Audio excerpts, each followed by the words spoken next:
Okay, here we go. Question number 2. What was your first step to make the change? Now, you'll notice something if you saw the first part of my vlog is I did have a preview window of myself down here in the corner, which was really weird because it was backwards of the actual video camera. So we're going to try a new little method here and we will maximize me. Okay, so what did I do first? Well, I kind of mentioned to you that I started with a chapter, and that is a really good way to think about moving into flip learning is pick a chapter because one chapter is something that you can usually feel fairly comfortable with. It's something that if it doesn't go well, you can actually fix it in a fairly timely fashion. Or you say, okay, that's how we did it that chapter. This next chapter, we're going to do something a little different. And it's also something that more than likely you're going to do with flip learning when you begin. You're going to take what you've always done and you're going to move part of it to the flip learning style. But it's going to be basically the same content with a lot of the same process and a lot of the same exercises, things like that. It's not until you flipped already that you're able to take that content and change it, rearrange it, move it forward, and it becomes something different. So don't worry if you're only going from here to here with your first chapter. Every journey starts with a single step, and so you got to start somewhere. You can't just jump from here all the way over to here. It just doesn't work like that. You need practice, you need experience, and you need to know what works for your kids. What kind of technology works for you? The other thing that I highly suggest is that when you start this, you include the students as part of the process and say, hey, we're going to be doing something kind of different, and this is new for me. It's a learning thing for me, and I want you to give me feedback. I also want you to learn how to do this with me. It's also a good way to get students to look at video or look at flipping without video and look at learning in a different way and say, we're going to reevaluate learning, not just how we're doing class, not just how we're getting grades, but we're actually going to reevaluate learning. And so it opens the door for that discussion within the classroom to say, what is learning? Why are we doing it this way? Why is the teacher changing this? For what purpose? And the purpose should be for their learning. So what do you do first? Pick a chapter you're good at. Pick something you know. Pick something you're comfortable with and can recover if you feel you need to.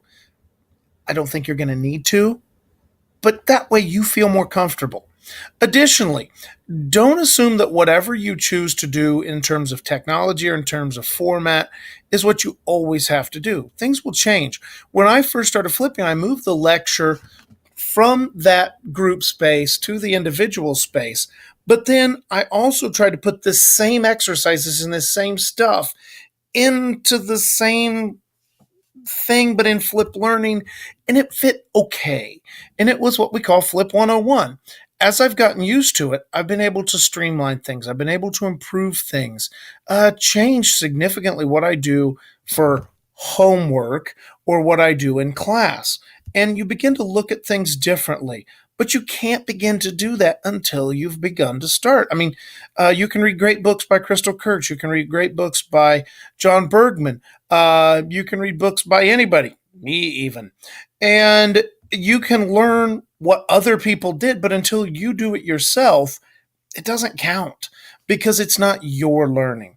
It's something that in one of my blogs I mentioned that I'm sure I made a lot of the same mistakes other people did, and I could have heard about their mistakes had I read up on it more. But at least my mistakes I owned. And I think that's the thing you need to be willing to do. You need to be in a personal place when you start to dig in, to jump in, pick something you're comfortable with, but also understand that all the mistakes are yours, which means all the solutions can be yours. And you just need to own it because the kids know when you don't own something. When you're trying to do somebody else's thing, they catch on.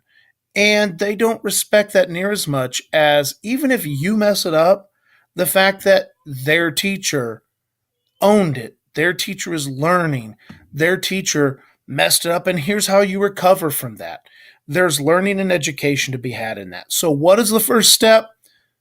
Dig in, pick something, do it, make the mistakes, own it. And from there, you just grow.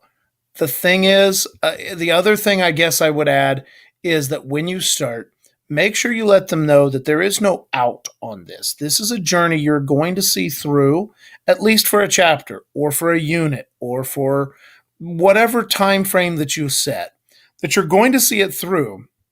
No matter the troubles or struggles, you'd like their help in fixing it, but you're all going to experience the journey together. So it's a good way to approach it.